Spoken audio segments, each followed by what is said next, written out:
On a fateful day in 1977, tragedy struck the peaceful Canary Islands. Two massive planes collided on the runway in Tenerife, creating the deadliest disaster in aviation history. Over 580 souls were gone in the blink of an eye, and the world was left to ask, how did this tragedy unfold?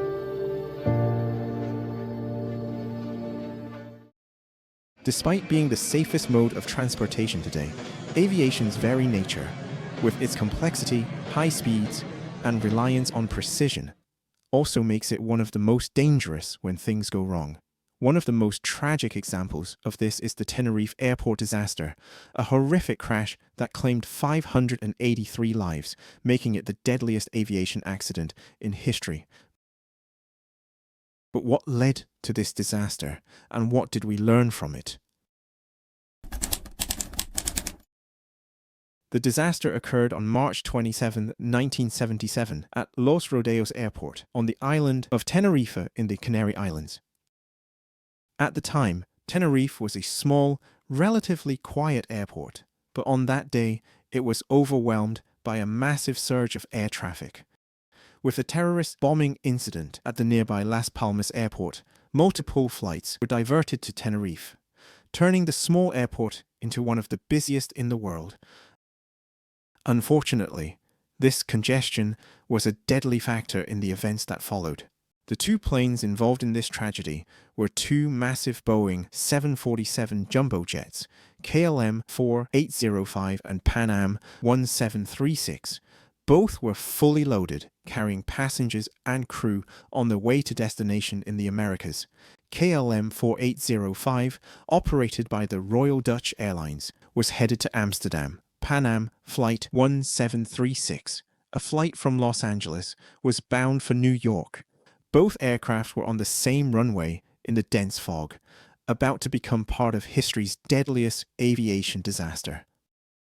At around 1700 hours, dense fog engulfed the runway, reducing visibility to just a few meters. Air traffic controllers, who were trying to manage the congestion, instructed the planes to taxi and line up on the same runway for takeoff. However, there was a critical problem. Pan Am was taxiing toward the runway's far end, while KLM was attempting to take off from the opposite end in the dense fog. Amidst the chaotic air traffic situation at the airport, the KLM crew, particularly the captain, misunderstood a crucial message from the air traffic controller. The tower had cleared Pan Am to taxi, but did not explicitly instruct them to clear the runway. Meanwhile, the KLM captain, unaware of the Pan Am plane still on the runway, assumed that the runway was clear for takeoff and began to accelerate his aircraft. As KLM Flight 4805 began its takeoff roll, the Pan Am flight, which was still on the runway, slowly moved toward the runway's far end. The KLM captain could not see the Pan Am plane ahead due to the thick fog, and the overwhelmed air traffic controllers failed to clearly state that the runway was not yet clear. Seconds before the collision, the Pan Am first officer spotted the KLM aircraft speeding toward them and shouted to the captain to stop. But it was too late. The KLM 747 collided with the Pan Am, also a 747 Boeing aircraft at full speed, instantly killing everyone on the KLM flight and most of the passengers on the Pan Am flight.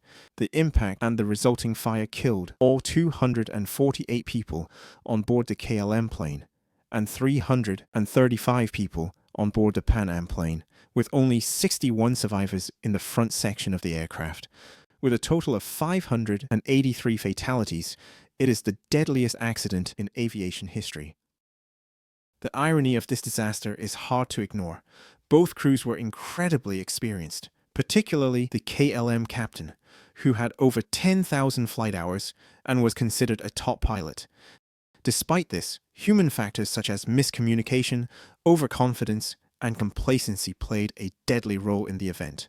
Moreover, it occurred on the very same day that the Las Palmas airport bombing had forced flights to divert to Tenerife. The already chaotic situation was made worse by low visibility on the runway due to the heavy fog. Several key factors could have prevented this disaster. Clearer communication from air traffic control was critical. The controllers failed to provide the exact instructions that could have prevented the KLM flight from starting its takeoff. On the other hand, if the KLM captain had waited for explicit confirmation that the runway was clear, the collision would not have happened. The cockpit culture at the time also played a role. The KLM first officer, aware of the mistake, was too hesitant to challenge his captain's authority. In aviation, this is known as the authority gradient, where junior officers are reluctant to question senior pilots. The lack of open communication had contributed to the chain of events. After the disaster, a thorough investigation was launched by the Spanish aviation authorities. They were assisted by the United States, where the aircrafts were manufactured, the Netherlands, and both airlines. The investigation revealed multiple contributing factors, the most critical being miscommunication between air traffic controllers and the crews. The cockpit voice recorder revealed how the miscommunication escalated, providing crucial evidence that helped identify the breakdowns in both language and decision-making. The Tenerife disaster led to significant reform in aviation safety. The most important was the development of crew resource management, a training program designed to improve communication, teamwork, and decision-making in the cockpit. CRM emphasized the importance of assertiveness in communication, ensuring that all crew members should be encouraged to speak up, even against senior pilots. Additionally, airports worldwide began to adopt better communication standards, ensuring that all messages between pilots and air traffic controllers were clear, concise, and unambiguous. The Tenerife disaster also impacted airport infrastructure. Better traffic management systems are put in place to avoid airport congestion and to ensure that aircrafts are kept at a safe distance from one another. It also pushed airlines to invest in better pilot training under stressful situations and challenging environments. While the Tenerife Airport disaster remains a haunting reminder of how small mistakes can lead to a catastrophe, it also stands as a symbol of how tragedy can drive change. From better communication to revolutionary crew training, aviation safety protocols have undoubtedly saved lives across the globe. Thank you for watching.